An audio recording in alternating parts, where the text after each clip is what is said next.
I'm not sure if it's giving She-Hulk or Shrek more, but y'all know who we're here to talk about today.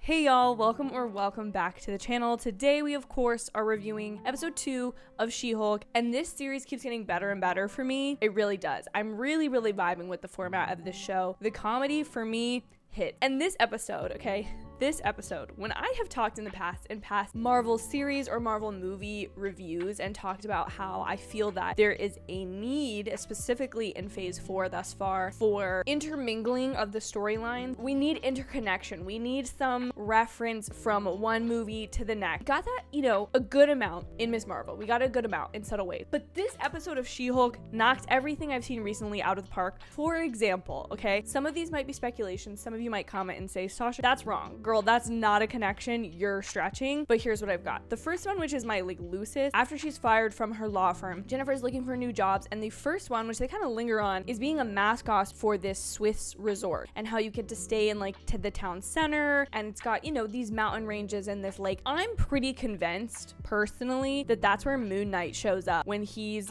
in the Alps or something. He's talking to Khonshu and he's running from the guys. And I think he has the scarab in his pocket. I loved that Jennifer Walters' lock screen is Steve Rogers' butt. The fact that that is there, because one, yes, two, a lot of MCU fans have been there. I just appreciate the fact that she's someone who kind of is up with that meme type Tumblr fan culture, even though her cousin is literally an Avenger. But the fact that that kind of fandom that we all have in the real world is now kind of trickling its way and implementing itself in the MCU, beautiful, well done, amazing. I also want to talk about the timeline perspective that this episode gives us, because this might be something that could be really good, but it could be really sloppy, and I kind of want to get y'all's take on it. This episode places us at a very specific point in the post-Endgame world, but I'm specifically talking about Bruce Banner, because Bruce Banner has shown up in the MCU recently. He was in the post-credit scene for Shang-Chi, and I've always wondered oh, he's got a sling in there. That's because of the whole snapping thing, but he was also in his human form, which then at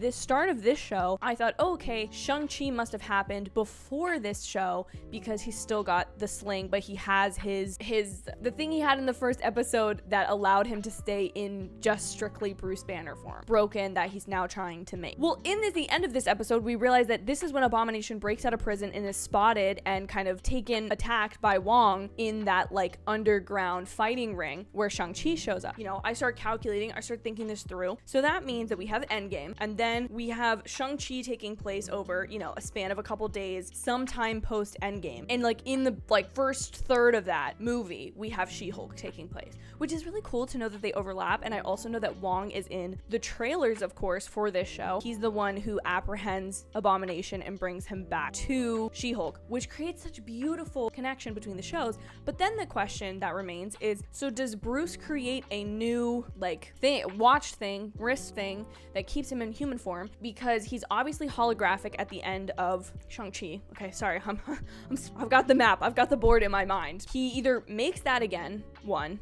that's the first option, and we know that he's in holographic form because he's still in space, which is where he is this episode, it's revealed. He's in the Sicarian cruiser, which love that that's just a sub storyline. Or did Marvel get really sloppy and say initially during Shang-Chi that this is when this is going to take place, but not? Or is it the third option? And this one is the one that it's kind of a combo of both, because it could be really smart, but it also could be really we were sloppy, and so now we're trying to show you, we're going to try to cover it with something. Is this She-Hulk universe a different universe than the Shang-Chi universe, within the multiverse? You know what I'm saying? Is there a timeline where Bruce never gets in the accident and She-Hulk is never created? Or you see what I'm saying? But I'm putting the pieces together, and I feel like Marvel is leaving the pieces there. I'm hoping it's because there's this master grand plan, and it's gonna all make sense, and we'll be able to reshuffle this all into chronological order in a year or two. However, there is a little part of me that's scared that they're being a little sloppy. That's this show aside. That's the whole scheme of the MCU. But this show, let's get back to it. I love her relationship with her dad. I just thought that was really touching. I always love a father-daughter relationship in shows and movies, and I feel like it can kind of remove the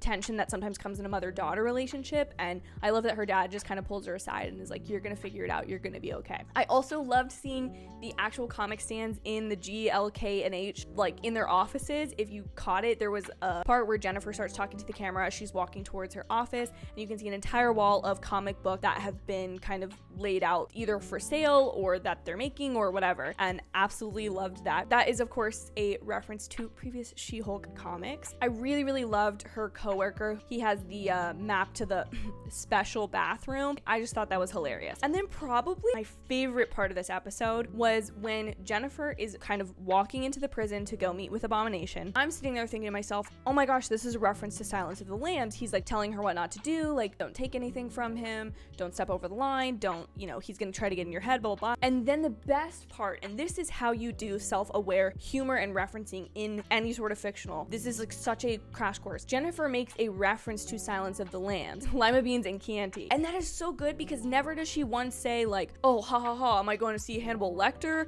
Or, oh, you think I'm Clarice Starling? She doesn't make any sort of like obvious reference like that. She makes like a snide kind of comment and then it's like not taken any further. And so it's something that the audience basically has to recognize that a reference is being made, and then a character says something that's not explicitly telling you what it is they're referencing, but it's yet another level of reference. And so it's like, you know, and the character knows, but it's like not gonna go further than that. And I just, how delicious and wonderful is that to have in a TV series, and specifically a Marvel show. And that, folks, is where I will leave you today. Tell me what you think in the comments down below of my speculation. Also be sure to like and subscribe because it would help out my channel a lot, and you're not gonna want to miss these She-Hulk videos and some more Marvel videos to come. Thank you guys so much for watching. I hope you have an absolutely amazing day or night whenever you're getting to watch this, and I will see you in my very next video. Bye, y'all.